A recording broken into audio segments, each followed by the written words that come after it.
It's fall in Oklahoma, which means one day it's 90 degrees and the next day it's 50 degrees. And while we acclimate to cooler temperatures, our plants are doing the same.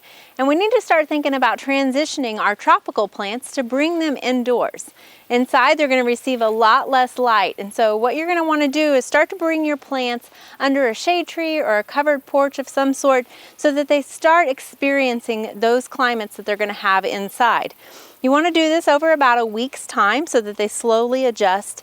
Even the amount of sunlight that they'll receive in the shade outside is far more than they're going to receive inside. So this will be a nice adjustment for them. We also are not going to need to water them as much or fertilize them as often because the plants really won't be as actively growing as they are in the summertime. Now, the other thing you want to think about is pest control. When we bring our plants in, we want to make sure that we're not bringing any unwanted pests. So you want to check any new growth, especially the underside of leaves as well, because those tend to be where your pests will hide. If you do find something, you want to make sure you're treating that with some insecticidal soap. This is safe to use inside, so it's worth going ahead and investing in some because this is what you could use throughout those winter months if something comes along. And it takes care of most of your common houseplant problems. The other thing, while you're at the garden center, you want to think about if you need trays. If your container that you're bringing in doesn't have a tray to catch that water, or if you've just been having it on the patio and watering the plants, you want to make sure that there is something to catch that water because you don't want to ruin your windowsills or your tables. What I like is to get some of these larger serving trays to kind of hold several small plants as well. So we're going to take this after a week's time. After they've transitioned, we'll take them inside.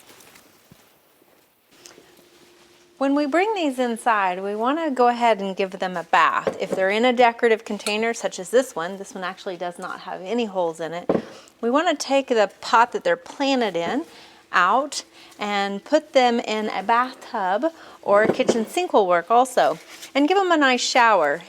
One thing you want to do though is prevent any soil from washing out is to get some tin foil and just push that around those plants, and that'll kind of help buffer some of that water so that it doesn't wash your soil out.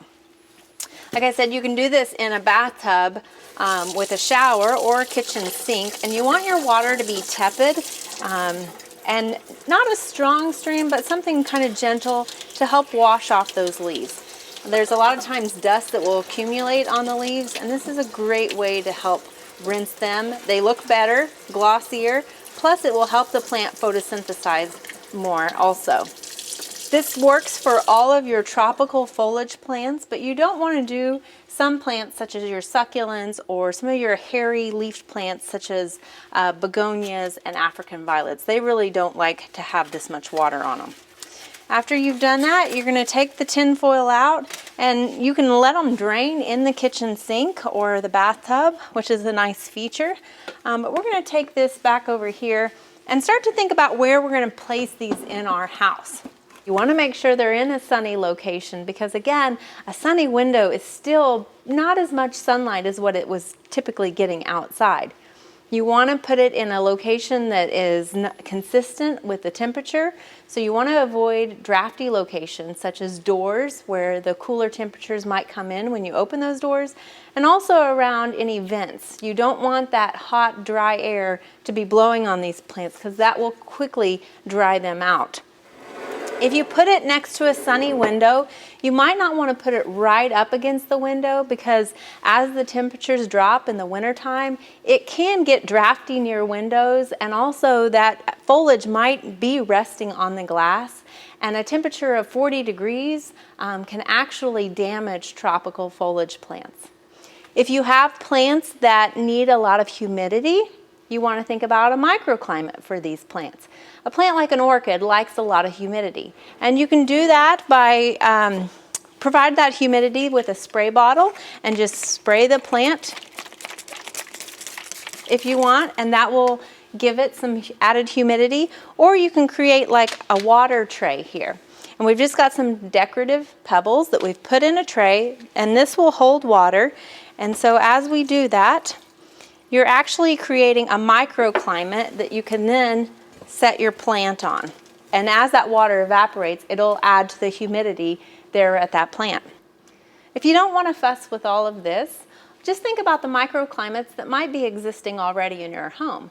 Kitchens and bathrooms, if they're sunny enough, they tend to have a lot more humidity in them because that's where we use more water more often. I know it might be nice outside right now, it might be 90 degrees, but it's inevitable that the temperatures, the cooler temperatures are coming, and you don't want to be caught off guard. So start that transition on your tropicals now.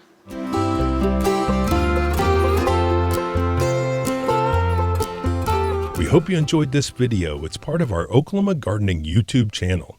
You can also find even more videos on our OK Gardening Classics YouTube channel. And join us on social media for great gardening tips, photos, and discussion.